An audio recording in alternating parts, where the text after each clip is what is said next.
Hello friends, welcome to Shiny சமையல். இன்றைக்கி நாம் ரெஸ்டாரண்ட் ஸ்டைலில் ஆட்டுக்கால் பாயா வீட்டிலையே எப்படி பண்ணுறதுன்னு பார்க்க போகிறோம்.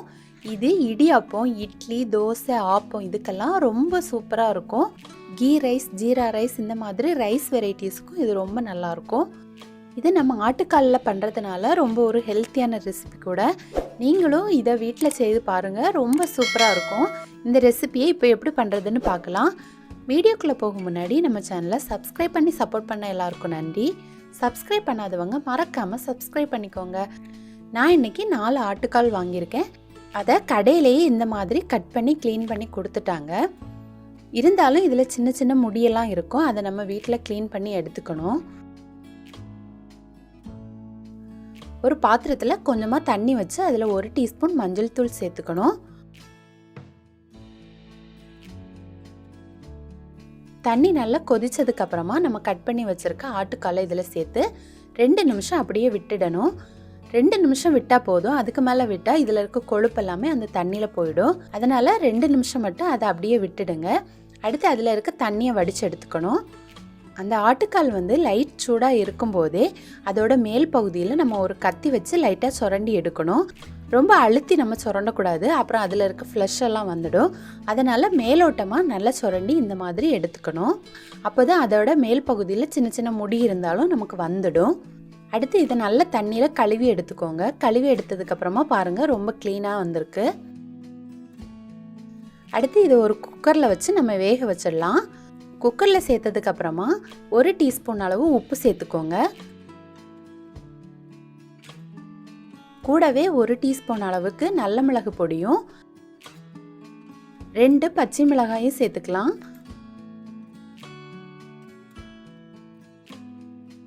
கூடவே அரை டீஸ்பூன் மஞ்சள் பொடியும் சேர்த்து இந்த கால் வேகிறதுக்கு தேவையான அளவு தண்ணியும் சேர்த்துக்கோங்க. தண்ணி கொஞ்சம் அதிகமாகவே சேர்த்துக்கோங்க. அந்த தண்ணியை நம்ம குழம்புல யூஸ் பண்ணிக்கலாம். அடுத்து இதை மூடி போட்டு மீடியம் ஃப்ளேமில் 8 to 10 விசிலுக்கு நல்லா வேக வச்சு எடுத்துக்கோங்க. வேக வைக்கும்போது அந்த தண்ணி மேலே சிதறக்கூடாது. சிதறினா அதில் இருக்க கொழுப்பு சத்து எல்லாமே போயிடும். அதனால் மீடியம் ஃப்ளேமில் வச்சு நல்லா வேக வச்சுக்கோங்க. இப்போ பாருங்கள், இது சூப்பராக நல்லா சாஃப்டாக வெந்து வந்திருக்கு. இதை நம்ம அப்படியே வச்சிடலாம். அடுத்து ஒரு சின்ன பாத்திரம் எடுத்துக்கோங்க. அதில் 1 டீஸ்பூன் அளவுக்கு கசகசா சேர்த்துக்கணும். கூடவே 10 முதல் 15 முந்திரி பருப்பு எடுத்துக்கலாம். இது ஒரு க்ரீமி டெக்ஸ்சர் கொடுக்கும், அதுக்காக தான் நம்ம முந்திரி பருப்பு எடுத்துக்கிறோம். இதை ஊற வைக்கிறதுக்காக இதில் நல்ல சூடாக இருக்கிற தண்ணியை கொஞ்சம் சேர்த்துக்கணும். சேர்த்து இதை 10 மினிட்ஸ் அப்படியே ஊற விட்டுடணும். அடுத்து நம்ம மசாலா ரெடி பண்ணிடலாம். மசாலா ரெடி பண்ணுறதுக்காக ஒரு கடாய் எடுத்து அதில் 1/4 டீஸ்பூன் எண்ணெய் சேர்த்துக்கணும். எண்ணெய் அதிகமாக சேர்த்துக்காதீங்க. கூடவே அரை டீஸ்பூன் ஜீரகம், அரை டேபிள் ஸ்பூன் பெருஞ்சீரகம், அரை டீஸ்பூன் நல்ல மிளகு, அரை டேபிள் ஸ்பூன் முழு கொத்தமல்லி இதெல்லாம் சேர்த்து லைட்டாக வறுத்துக்கோங்க.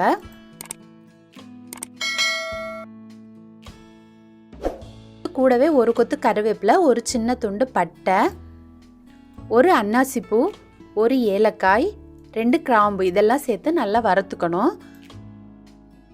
இது நல்லா சிவந்து வந்ததுக்கு அப்புறமா 10 முதல் 15 பூண்டு பல் எடுத்துக்கலாம். அதையும் சேர்த்துக்கலாம். கூடவே ஒரு சின்ன துண்டு இஞ்சி எடுத்து இந்த மாதிரி சின்னதாக நறுக்கி வச்சிருக்கேன், இதையும் சேர்த்துக்கலாம். அடுத்து 2 பெரிய வெங்காயம் எடுத்து இந்த மாதிரி ரஃப்பாக கட் பண்ணி வச்சிருக்கேன், இதையும் சேர்த்துக்கலாம். இப்போ இதெல்லாம் சேர்த்து நல்லா வதக்கணும். வெங்காயம் சீக்கிரம் வதங்குறதுக்காக கொஞ்சமாக உப்பு சேர்த்து நல்லா வதக்கி எடுத்துக்கலாம். கூடவே நான் 3 பச்சை மிளகாயும் சேர்த்துருக்கேன், இதையும் சின்னதாக கட் பண்ணி சேர்த்துக்கலாம்.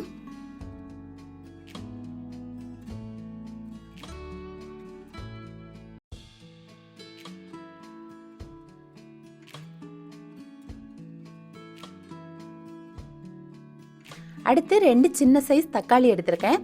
பெரிய சைஸாக இருந்தால் நீங்கள் 1 தக்காளி எடுத்துக்கலாம். இதையும் சின்னதாக கட் பண்ணி நம்ம இந்த வெங்காயம் கூட சேர்த்து நல்லா வதக்கி எடுத்துக்கணும். இப்போ தக்காளியும் நல்லா வதங்கி வந்திருக்கு. இந்த டைமில் நம்ம இதை எடுத்துடலாம். இப்போ இதை நல்லா ஆற விட்டுடணும். இப்போ பாருங்கள், இது நல்லா ஆறி வந்திருக்கு.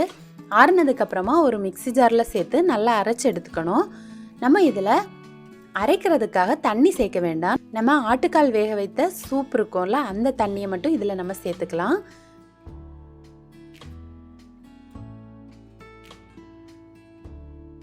இந்த சூப் சேர்த்து இதை நல்லா அரைச்சி எடுத்துக்கணும். இப்போ நம்ம அரைச்சி எடுத்த மசாலாவை அப்படியே வச்சிடலாம். இப்போ பாருங்கள், இந்த கசகசாவும் முந்திரி பருப்பும் நல்லா ஊறி வந்திருக்கு. இதையும் நம்ம மிக்ஸி ஜாரில் சேர்த்துடலாம்.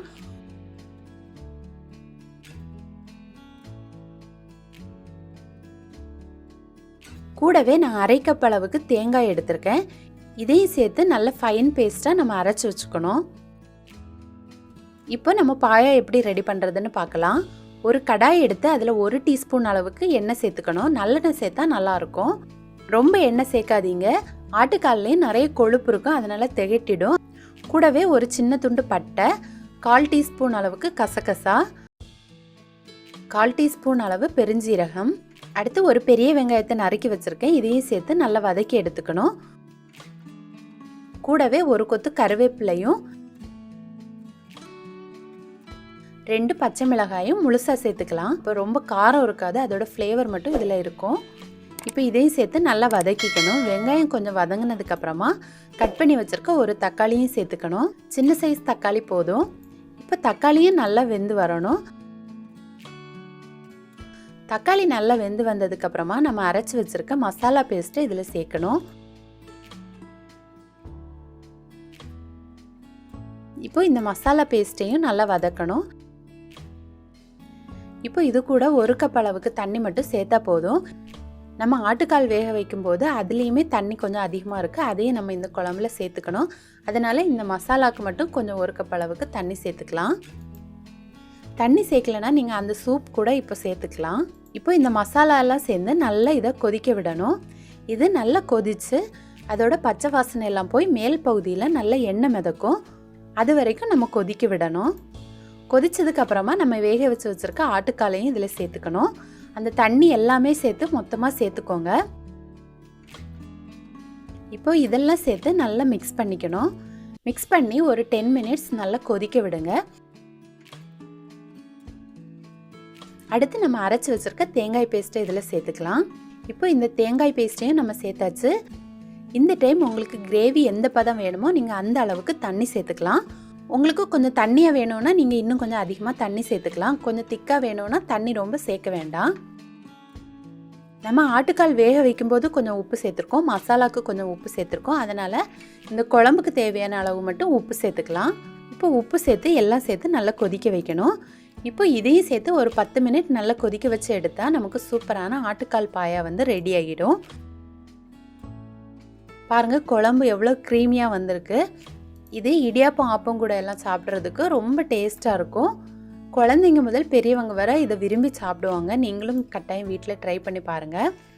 இப்போ நமக்கு குழம்பு ரெடி ஆகியாச்சு. கடைசியாக இதில் 1 கொத்து கருவேப்பிலையும் 1 டேபிள் ஸ்பூன் அளவுக்கு கொத்தமல்லி தலையும் சேர்த்து மிக்ஸ் பண்ணி எடுத்துடலாம்.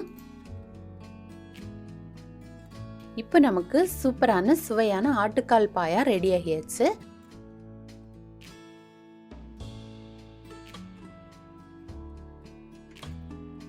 இதை வந்து நான் இன்னைக்கு இடியாப்பம் கூட தான் சர்வ் பண்ண போகிறேன். இந்த ஆட்டுக்காலில் இருக்கிற கொழுப்பு எல்லாமே ஜெல்லி மாதிரி இருக்கும். குழந்தைங்கள்லாம் ரொம்ப விரும்பி சாப்பிடுவாங்க. இது உங்களுக்கு எப்படி விருப்பமோ நீங்கள் அந்த மாதிரி சாப்பிட்டுக்கலாம். Ghee rice, jeera rice, plain rice இந்த மாதிரி ரைஸ் கூட வச்சு சாப்பிட்றதுக்கும் இது ரொம்ப நல்லாயிருக்கும். நீங்களும் கட்டாயம் உங்கள் வீட்டில் ட்ரை பண்ணி பாருங்கள். ட்ரை பண்ணி பார்த்துட்டு எப்படி வந்துச்சுன்னு உங்களோட கமெண்ட்ஸை சொல்லுங்கள். இந்த வீடியோ உங்களுக்கு பிடிச்சிருந்தனா சைனீஸ் சமையலை மறக்காமல் சப்ஸ்கிரைப் பண்ணிக்கோங்க. தேங்க்யூ.